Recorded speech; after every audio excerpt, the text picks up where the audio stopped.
मत्स्येंद्रनाथ के जन्म की कथाएं। नाथपंथ भारतवर्ष, नेपाल आदि कई देशों में आज भी प्रचलित है। देश के विभिन्न भागों में नागपंथी योगी पाए जाते हैं। नाथ शब्द की व्युत्पत्ति के लिए नकार अनादि रूपम थकारा स्थाप्यते सदा कहा जाता है, अर्थात ना शब्द अनादि रूप का प्रतीक है और थ स्थापना अर्थात त्रिभुवन का प्रतीक है।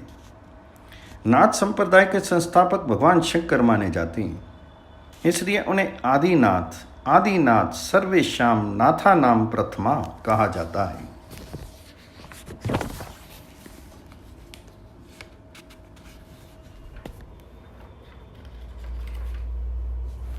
नाथ परंपरा के आदि दीक्षा गुरु भगवान दत्तात्रेय माने जाते हैं तथा नाथ परंपरा के गुरुओं में मत्स्येंद्रनाथ का स्थान सर्वप्रथम है। नेपाली अनुश्रुति के अनुसार मत्स्येंद्रनाथ को भगवान अविलोकितेश्वर का अवतार माना जाता है। मत्स्येंद्रनाथ के विषय में एक कथा यह भी है कि एक बार जब भगवान शंकर समुद्र तट पर बैठे हुए पार्थी जी को योग विद्या का उपदेश कर रहे थे, उसमें विष्णु जी ने एक मत्स्य के उदर में प्रवेश किया और वे उस उपदेश को गुप्त रूप से सुनने लगे। उपदेश सुनते समय पार्थी जी अचानक समाधिस्थ हो गई। उस समय यह सोचकर कि कहीं भगवान शंकर योग चर्चा को बंद न कर दें, मत्स्य के पेट में विराजमान विष्णु पार्थी जी के स्थान पर स्वयं हुंकारी भरने लगे। कुछ देर बाद जब शिव जी का ध्यान उस ओर गया तो विष्णु जी उनके सामने बालक रूप में प्रकट हो गए। शिव जी ने प्रसन्न होकर उन्हें योग विद्या में प्रवीण होने का आशीर्वाद दिया। आगे चलकर वही बाल वेशधारी विष्णु योगी मत्स्येंद्रनाथ के नाम से संसार में प्रसिद्ध हुए। मत्स्येंद्रनाथ को ही मच्छंदरनाथ भी कहा जाता है। स्कंद पुराण तथा बृहनारद पुराण में मत्स्येंद्रनाथ की उत्पत्ति के विषय में एक दूसरी ही कथा मिलती है। इन पुराणों के अनुसार किसी समय एक मछली ने उस बालक को, जिसे अशुभ नक्षत्र में उत्पन्न होने के कारण माता पिता ने समुद्र में फेंक दिया था, निगल लिया। एक समय समुद्र तट पर बैठे हुए शिव जी पार्थी जी को ज्ञान उपदेश कर रहे थे। उसी समय वह मछली भी वहीं समीप आ पहुंची। शिव पार्थी के संवाद को सुनकर के मत्स्य के उदर में स्थित वह बालक आदेश आदेश कहकर चिल्ला उठा। उसके शब्द को सुनकर पार्थी जी ने मछली की ओर देखा तो वह बालक को बालू के ऊपर अपने मुंह से उगलकर पानी में भागी। पार्थी जी ने उस बालक को अपनी गोद में उठा लिया और उसका मत्स्येंद्रनाथ रखा नाम। तत्पश्चात भगवान शंकर ने उसे योग विद्या का उपदेश दिया। आगे चलकर इसी बालक ने संसार में योग विद्या का प्रचार किया। मत्स्येंद्रनाथ का लिखा हुआ मत्स्येंद्र संहिता नामक योग विषय ग्रंथ प्राप्त होता है। कहा जाता है कि एक बार नेपाल के राजा वसंत देव राज्यच्युत होकर गुरु मत्स्येंद्रनाथ जी की शरण में गए थे। मत्स्येंद्रनाथ के आशीर्वाद से उन्हें पुनः अपने राज्य की प्राप्ति हुई। तब उन्होंने मत्स्येंद्रनाथ जी को शिव जी का रूप मान करके उनका मंदिर स्थापित किया तथा नेपाल के घर घर में उनकी पूजा का प्रचलन हुआ। नेपाल के भोजमती नामक गांव में मत्स्येंद्रनाथ जी का प्रमुख धाम है। वहाँ प्रतिवर्ष वैसाख में 3 दिन तक बड़ा उत्सव मनाया जाता है तथा उनकी सवारी बड़ी धूमधाम के साथ निकाली जाती है। नेपाल सरकार के पुस्तकालय में मत्स्येंद्रनाथ लिखित कोल ज्ञान निर्णय नामक एक पुस्तक की पांडुलिपि अभी तक सुरक्षित पाई जाती है। उसकी लिपि आदि से यह प्रतीत होता है कि उस पुस्तक को ईस्वी सन की 9वीं शताब्दी के आसपास लिखा गया होगा। मत्स्येंद्रनाथ जी के जन्म की नाथ पंथ कथा का वर्णन आगे दूसरे अध्याय में विस्तार पूर्वक किया जाएगा। नाथपंथ के चिन्ह। नाथपंथी योगियों के वेश को जोगी भेष अर्थात योगी वेश कहा जाता है। इस पंथ की दीक्षा वसंत पंचमी के दिन ली जाती है। नाथपंथ में दीक्षित होने वाले योगी के सर्वप्रथम कान फाड़े जाते हैं। मत्स्येंद्रनाथ तथा गोरखनाथ के अनुयायियों के कान मध्य से फाड़े जाते हैं तथा जलंधरनाथ तथा कनिफानाथ कनफड़नाथ के अनुयायी कान की लोरी अर्थात कान का निचला भाग फड़वाते हैं। कान फट जाने पर जब छिद्र हो जाते हैं तब उनमें मुद्रा पहनी जाती है। ये एक प्रकार का गोल तथा मोटा छल्ला सा होता है। पहले मिट्टी की मुद्रा पहनी जाती थी परंतु वे शीघ्र टूट जाती थी, इसलिए बाद में उन्हें किसी धातु, हाथी दांत अथवा हिरण के सींग आदि से बनाया जाने लगा। मुद्रा धारण करना नाथ समुदाय का मुख्य चिन्ह है।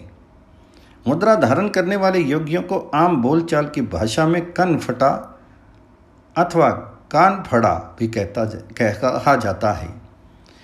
मुद्रा पहनाने के बाद गुरु द्वारा शिष्य के कान में गुरु मंत्र फूका जाता है। मंत्र उपदेश करने को ही मंत्र फूकना कहा जाता है। कान फाड़ने की क्रिया भी वसंत पंचमी को ही की जाती है तथा उस समय कोई अपवित्र अवस्था में स्त्री सामने ना पड़े, इसका विशेष रूप से ध्यान रखा जाता है। कान फड़वाए बिना कोई भी व्यक्ति नाथ पंथ में प्रविष्ट नहीं हो सकता है। नाथपंथी योगियों के मुख्य चिन्ह इस प्रकार से होते हैं। पहली होती है मुद्रा, जिसका वर्णन ऊपर किया जा चुका है।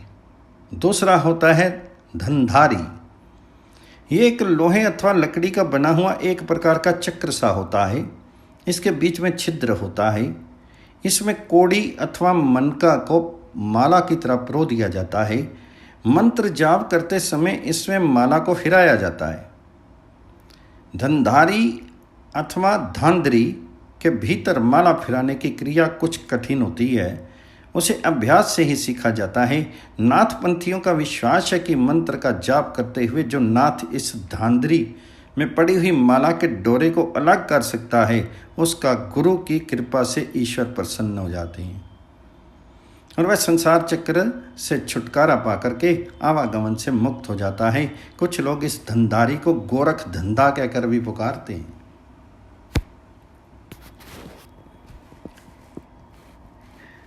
तीसरा इसका चिन्ह होता है किंगरी। इसे सारंगी भी कहते हैं। ये हाथ में रहती है और ध्यान एकाग्र करने के काम आती है। चौथा होता है सिंघी। यह हिरण के सींग से बनाई जाती है। इसके साथ ही रुद्राक्ष का मन का झूलता रहता है। संध्या काल की उपासना करते समय तथा भोजन करने से पूर्व इसे बजाया जाता है। फूंक मारने पर इसमें से तीव्र ध्वनि निकलती है। पांचवा चिन्ह होता है सुमरनी।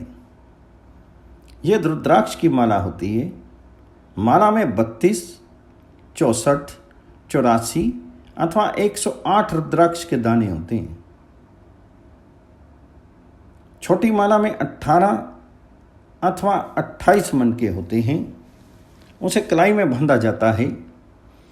रुद्राक्ष का अर्थ है रुद्र जमा अक्ष, रुद्राक्ष अर्थात शिव जी की आंख। इसमें खरबूजे की फांक जैसे रेखाएं दिखाई पड़ती हैं, उन्हें मुख कहा जाता है। ऐसी रेखाओं वाली पंचमुखी रुद्राक्ष का महत्व विशेष माना गया है। एक मुखी रुद्राक्ष शुभ माना जाता है। कहते हैं कि जो व्यक्ति अपने गले में एक मुखी रुद्राक्ष धारण किए रहता है, उसके ऊपर की शक्ति काम नहीं करती। 11 मुखी रुद्राक्ष अत्यंत पवित्र माना जाता है। ग्रस्त योगियों के लिए द्विमुखी रुद्राक्ष श्रेष्ठ बताया गया है। रुद्राक्ष के विषय में सामान्य मत यह है कि ये जिस घर में होता है वहां लक्ष्मी का निवास हर समय बना रहता है। छठा चिन्ह है अघारी। लकड़ी के छोटे से गोल डंडे के ऊपर दोनों बाजुएं रखी रहें, ऐसा एक लकड़ी का ही मजबूत गोल पट्टा लगा रहता है। नाथ योगी इसे अपने साथ लेकर घूमते हैं। यदि कहीं उन्हें बैठने की आवश्यकता पड़े तो वे पृथ्वी पर न बैठकर इस आधारी को पृथ्वी के ऊपर जमा देते हैं और स्वयं उसके पट्टे के ऊपर बैठ जाते हैं। इस पर स्थिरतापूर्वक बैठने के लिए भी अभ्यास करने की आवश्यकता पड़ती है। 7वां चिन्ह होता है सोटा। यह काली लकड़ी का गोल बना हुआ हाथ 1.5 हाथ लंबा होता है। इसे भैरवनाथ अथवा गोरखनाथ का सोटा अथवा डंका भी कहा जाता है। दुखी व्यक्ति के सामने बैठ करके मंत्र पढ़कर फूंक मारने के बाद उस सोटे को उसके सामने ऊपर से नीचे की ओर उतारा चलाया जाता है।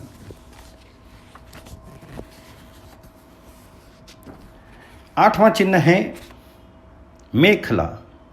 यह कमर में बांधने के लिए मूंछ की बनी हुई रस्सी होती है। इसके द्वारा लंगोटी को बांधा जाता है। 9वां चिन्ह होता है सिंहनाथ अर्थात जनेऊ। यह काले रंग की ऊन द्वारा बनाया जाता है। इसमें हिरण के सींग अथवा तांबा पीतल आदि धातुओं में निमित पुत्री को बांध कर रखा जाता है। कुमायूं के योगी सूत का बना हुआ मोटा सिंहनाथ जनेऊ पहनते हैं। कुछ योगी इसे पहनते ही नहीं हैं। वे ये कहते हैं कि हमने इस चिन्ह को अपने हृदय में धारण कर रखा है। कहा जाता है कि मत्स्यनाथ नामक एक सिद्ध योगी ने इस सिद्धांत को पहली बार प्रतिपादित किया था। जिस प्रकार हनुमान जी ने अपने हृदय के भीतर श्री रामचंद्र जी के स्वरूप को हर समय धारण किए रहते थे और एक बार उन्होंने अपनी छाती चीरकर उसे प्रत्यक्ष भी कर दिखाया था, उसी प्रकार मस्तनाथ जी ने भी यज्ञोपवीति को मानसिक रूप से अपने हृदय में धारण कर लिया था। तभी से मस्तनाथ जी के अनुयायी सिद्ध योगी सिंहनाथ जनेऊ को धारण नहीं करते हैं। 10वां चिन्ह है कंथा। यह गेरुए रंग की खादी की लंबी कफनी को कहा जाता है। गेरुआ रंग अथवा लाल रंग ब्रह्मचर्य का साधक रंग माना जाता है। इस रंग का वस्त्र धारण करने से तेज स्तंभन की शक्ति बढ़ती है। प्रचलित दंत कथा ये भी है कि सर्वप्रथम पार्थी जी ने अपने शरीर के रक्त से रंग करके एक कफनी गोरखनाथ जी को पहनने के लिए दी थी। उसी की स्मृति में कथा का रंग गेरुआ अथवा लाल रखा जाता है। कंथा को कथरी भी कहते हैं। इसे तैमद की भांति पहना जाता है। 11वां चिन्ह है गुदड़ी। यह भी गेरुआ अथवा लाल रंग का वस्त्र होता है। इसे ओढ़कर शरीर को ढांकने का काम लिया जाता है। 12वां चिन्ह है खप्पर। यह घड़े को फोड़कर उसके नीचे के अर्धभाग द्वारा तैयार किया जाता है। दरियाई नारियल आदि से भी खप्पर तैयार किए जाते हैं। कुछ योगी लोग कांसे का बना हुआ खप्पर भी रखते हैं। इस खप्पर में भस्म भर के रखी जाती है। कुछ योगी खप्पर को जल पात्र, भोजन पात्र अथवा भिक्षा पात्र के रूप में भी काम में लाते हैं। 13वां चिन्ह होता है त्रिपुंड। यह नाथपंथियों का विशेष चिन्ह है। इसे भस्म के द्वारा ललाट, हृदय तथा भुजाओं पर बनाया जाता है। 14वां चिन्ह होता है भस्म स्नान। जली हुई लकड़ी की राख को भस्म कहा जाता है। इस भस्म को संपूर्ण शरीर पर लगाने का नाम ही भस्म स्नान है। कहते हैं कि मत्स्येंद्रनाथ द्वारा घोर तपस्या किए जाने पर जब शंकर भगवान जी प्रकट हुए और उनसे वर मांगने के लिए कहा, उस समय मत्स्येंद्रनाथ ने उनसे अपने स्वरूप का दान करने के लिए कहा।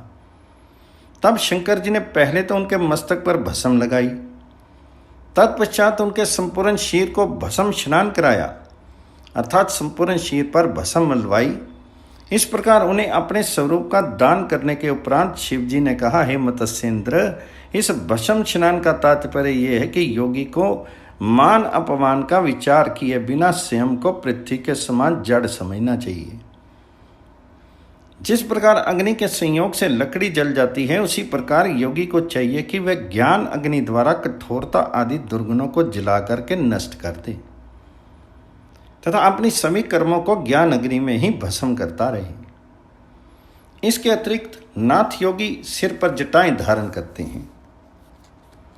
जटाओं में बरगद का दूध लगाया जाता है। कुछ योगी सोटे के स्थान पर हाथ में त्रिशूल अथवा चिमटा भी धारण करते हैं।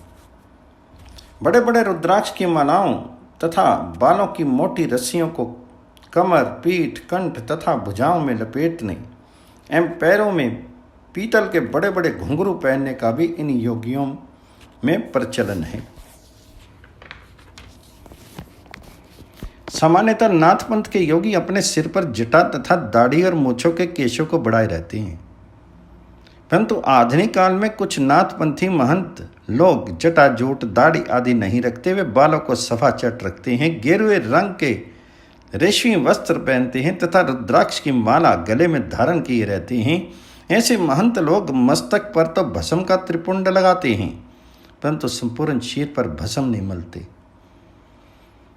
नाथ योगी भिक्षा मांगकर अपने लिए भोजन जुटाते हैं। वे गृहस्थों के दरवाजे पर जाकर के अलग शब्द का उच्चारण करते हैं, श्रृंगी नाद करते हैं अर्थात सिंघी को बजाते हैं और पांव के घुंघरों की आवाज़ करते हैं। वे भिक्षा चाहिए शब्द का उच्चारण नहीं करते, केवल मात्र पूर्वोक्त संकेत करने पर ही यदि कोई व्यक्ति उनके गप्पर में भिक्षा डाल दे तो उसे स्वीकार कर लेते, अन्यथा आगे बढ़ जाते हैं।